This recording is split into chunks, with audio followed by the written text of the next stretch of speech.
I knew this book, Asking For It by Louise O'Neill, was going to be really heavy given the subject matter, but I have a lot of mixed thoughts about this one, and I wanted to talk about it a bit.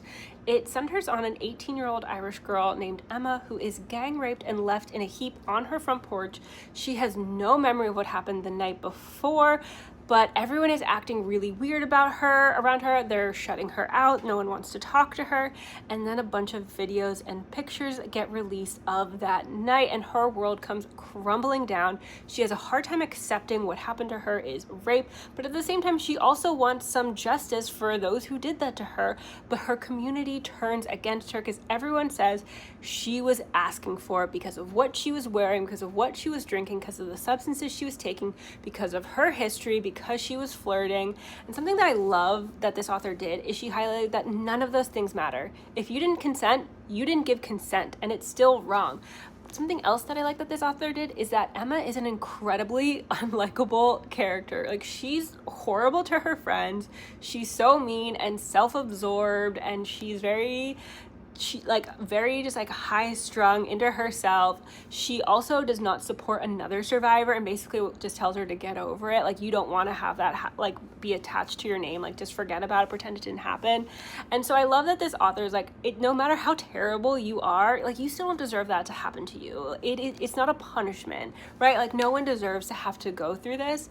But where this book started to lose me is that there's so much casual racism throughout this book, and it's not just the main character having it, it's also just like littered and coming from other places. And so I wasn't even sure at first. I was like, is this supposed to just make the character more unlikable? But then it was also coming from other places as well, and it left me wondering if this is like the author's own internal biases coming through. But either way, I felt like deeply uncomfortable with some of the statements that were made in this book, and they were just wholly unnecessary to convey the point the author wanted to make.